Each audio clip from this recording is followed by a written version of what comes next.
हैं कि प्रतिक्रियाओं का दौर लगातार जारी है। आपके यहाँ तो बड़े बड़े दिग्गज नेता हैं, उनकी प्रतिक्रियाएं आई हैं।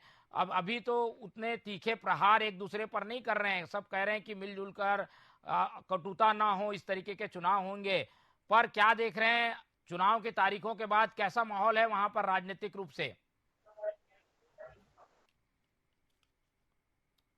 गब्बर, आवाज मिल पा रही है? चुनाव की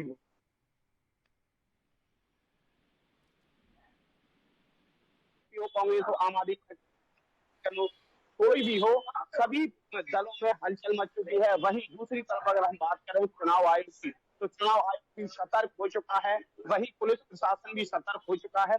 यहाँ चुनाव आयोग 4:30 बजे अपना प्रेस कॉन्फ्रेंस करने जा रहे हैं, तो ये प्रेस कॉन्फ्रेंस की जाएगी। उसके साथ में दूसरी तरफ अगर हम देखें पुलिस प्रशासन 4:30 बजे अपना फ्लैग मार्च निकालने जा रहा है और अपनी शक्ति प्रदर्शन करेगा। वहीं तीसरी तरफ अगर देखें, बीजेपी ने भी अपनी प्रेस कॉन्फ्रेंस की थी अभी हाल ही में, कुछ ही समय पहले, जैसे ही दिल्ली से चुनाव आयोग ने अपनी तारीखों का ऐलान किया, वैसे ही बीजेपी से प्रदेश अध्यक्ष पीडी शर्मा ने अपनी प्रेस कॉन्फ्रेंस करके और ये जाहिर किया है कि मध्य प्रदेश में बीजेपी की सरकार बनेगी। वहीं दूसरी तरफ अगर हम बात करें कांग्रेस की, तो कांग्रेस ने भी अपनी प्रेस कॉन्फ्रेंस की है। यहाँ पर रागिनी जी ने प्रेस कॉन्फ्रेंस की है, राजपूत जी भी थे, के मिश्रा जी भी थे, और उन्होंने स्पष्ट तौर से कहा है कि इस बार कमलनाथ की सरकार बनेगी। स्पष्ट तौर पर उन्होंने कहा है कि इस बार बीजेपी की सरकार नहीं बनेगी। शोभा ओझा उन्होंने भी कहा था कि पहले भी जनमत कांग्रेस के लिए ही मिला था, लेकिन बीजेपी पर आरोप भी लगाया था उन्होंने कि जोड़ तोड़ करके, खरीद फरोख्त करके इस तरह से हमारी सरकार गिराई थी।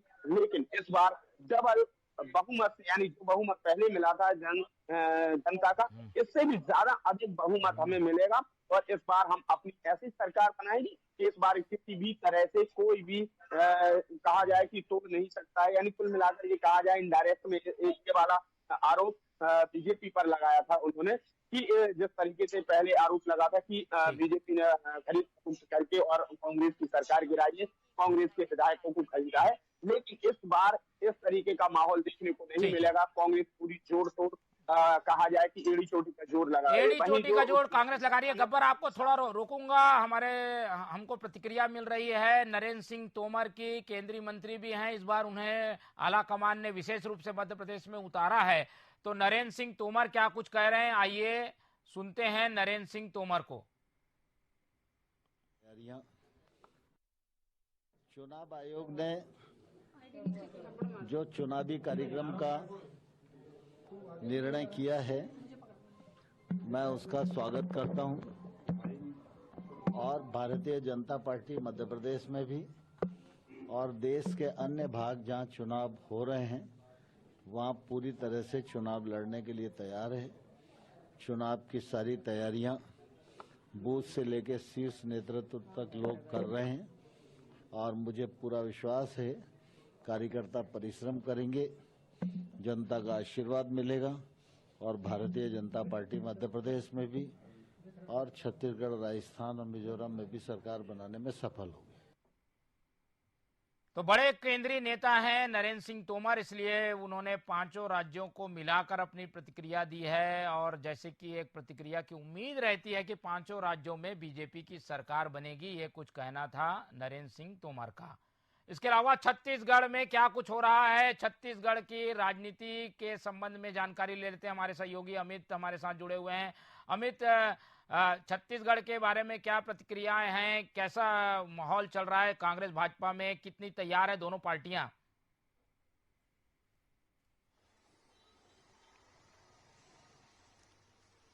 जी मोहन, छत्तीसगढ़ के संदर्भ में बात करें तो राजधानी रायपुर में जब चुनाव की तारीखों का ऐलान दिल्ली से होता है, तब तुरंत ही प्रतिक्रियाओं का दौर शुरू हो जाता है। सबसे पहले बीजेपी के प्रदेश अध्यक्ष अरुण साव, जिन्होंने टीवी 24 पर ही, जी हां, टीवी 24 पर ही सबसे पहले अपनी प्रतिक्रिया दी थी। उन्होंने कहा था कि 7 और 17 तो सिर्फ तारीखें हैं, लेकिन बीजेपी एक ऐसा संगठन है जो कि हर दिन चुनाव के लिए तैयार रहता है, चाहे चुनाव किसी दिन घोषित हो जाए। इसके बाद उन्होंने ये भी कहा कि जिस तरह से भूपेश बघेल ने कुशासन किया है 4.5 सालों तक, अब जनता उसे जान चुकी है और अब अच्छा हुआ कि तारीखों की घोषणा हो गई, बहुत कम समय बचा है चुनाव को लेकर। इसे हम लेकर जनता के बीच में जाएंगे कि किस तरह से भ्रष्टाचार भूपेश सरकार ने किया है और उसके बाद जनता हमारे पक्ष में आएगी और निश्चित तौर पर प्रदेश में भाजपा की सरकार बनेगी। अरुण साहब की प्रतिक्रिया लेने के बाद हमने रुक किया राजीव भवन का, जहां पर कांग्रेस संचार प्रमुख सुशीलानंद शुक्ला जी से हमारी मुलाकात हुई। उनका साफ तौर पर कहना है कि बीजेपी का काम है सिर्फ आरोप लगाना, लेकिन कांग्रेस की पहले से ही तैयारी थी और कांग्रेस जनता के बीच पहले से पहुंच चुकी है। बीजेपी तो जाने की बात कह रही है, लेकिन जहां तक कांग्रेस की बात है तो सुशीलानंद शुक्ला ने कहा कि कांग्रेस पहले से ही जनता के बीच में मौजूद है। खुद प्रदेश सरकार के जो मुखिया हैं भूपेश बघेल, वो जनता के बीच में पहुंच चुके हैं, पकड़ मजबूत बनाए हुए हैं। सूची को लेकर अभी भी यहां पर मंथन का दौर जारी है, क्योंकि बीजेपी ने अपनी एक लिस्ट जारी कर दी है। संभावित प्रत्याशियों की जो सूची आई है, इसे लेकर लगातार विरोधाभास पार्टी में देखने को मिला है। आज भी हम जब बीजेपी के प्रदेश कार्यालय पहुंचे हुए थे, तब अहिरवारा से बड़ी संख्या में लोग पहुंचे हुए थे, जो कि स्थानीय प्रत्याशी की मांग को लेकर वहां पर प्रदेश नेतृत्व से मुलाकात करना चाहते थे, लेकिन प्रदेश नेतृत्व से उनकी मुलाकात हो नहीं पाई। इसे लेकर काफी नाराजगी है। इसके उलट अगर हम कांग्रेस की बात करें तो कांग्रेस में साफ तौर पर यह कहा गया है कि नवरात्रि तक जो सूची है वो फाइनल कर दी जाएगी और सभी 90 विधानसभा सीटों पर जो प्रत्याशी हैं वो उतार दिए जाएंगे। एक तीसरा दल जो कि राजनीति में बहुत सक्रिय है, आम आदमी पार्टी। आम आदमी पार्टी का भी रुझान हमने जानने की कोशिश की। उनके प्रदेश अध्यक्ष कोमल उपेंडी आज खुद रायपुर पहुंचे हुए हैं। यहां पर उनका एक बड़ा कार्यक्रम होना था, लेकिन चूंकि आचार संहिता लग गई, इस वजह से कोड ऑफ कंडक्ट के दायरे में ना जाए, इस वजह से कार्यक्रम की जो रूपरेखा है उसमें थोड़ा सा बदलाव किया गया है। तो लगातार जो नेता है उनकी बयानबाजी का दौर जारी है और प्रतिक्रियाओं का दौर जो है वो लगातार चल रहा है। जी मोहन। तो ये छत्तीसगढ़ और मध्य प्रदेश के हमारे दोनों सहयोगी बता रहे हैं कि राजनीतिक हलचलें काफी तेज हो गई हैं और उसी क्रम में राजनीतिक दलों के साथ साथ प्रशासन ने भी अपना काम तेज कर दिया है और आज से प्रशासन का काम ज्यादा तेजी से दिखाई देगा, क्योंकि आदर्श आचार संहिता का पालन कराए जाने की जिम्मेदारी जिला प्रशासन की है। ऐसे में चुनाव की घोषणा के साथ साथ चुनावी गतिविधियों में तेजी कितनी तेज है, कितनी कम है, इन सब पर हमारी नजर बनी रहेगी। प्रतिक्रियाओं का दौर और जारी है। दिग्विजय सिंह कुछ बोल रहे हैं, प्रतिक्रिया उनकी क्या मिल रही है, आइए सुनते हैं। हमको पूरा भरोसा है, विश्वास है कि जनता की नाराजगी भारतीय जनता पार्टी के भ्रष्टाचार और कुशासन के खिलाफ है और अप्रत्याशित सफलता कांग्रेस को मिलेगी। सर कितनी सीटें जीतने का अनुमान है? हमारा इतनी सीटों का अनुमान है जितनी कभी न मिली हो। सर आप बोल रहे इतनी कॉन्फिडेंट है, क्या सीएम पेस को लेके भी कांग्रेस पार्टी ने चर्चा की है? कलेक्टिवली लड़े? देखिए, हम लोग के लीडरशिप कमलनाथ जी के नेतृत्व में हम लोग चुनाव लड़ रहे हैं। सर वो कौन से ऐसे मुद्दे होंगे जिसको लेकर के आप जनता के बीच जाएंगे, क्योंकि कई मुद्दों की कमी है क्या? भ्रष्टाचार है, भाई भतीजावाद है, बेरोजगारी है, महंगाई है, भारतीय जनता पार्टी कुशासन है, व्यापम है, पटवारी भर्ती है। कौन सा ऐसा विषय है, रेत खदान का माफिया है, कौन सा ऐसा विषय है जिस पर उनकी आलोचना ना की जा सके? तैयारियों को लेकर पूरी जबरदस्त तैयारी है।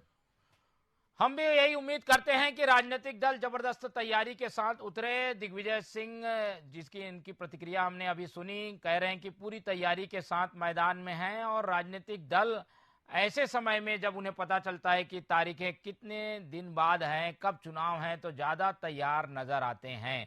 हमारे मुख्यमंत्री छत्तीसगढ़ के भूपेश बघेल तो कह ही चुके हैं कि हैं तैयार हम, और दिग्विजय सिंह को भी हमने सुन लिया कि वो भी तैयार हैं। तो इस तरीके से तैयारियां कौन कितनी कर रहा है, इसकी खबर हम आपको देते रहेंगे। फिलहाल इस बुलेटिन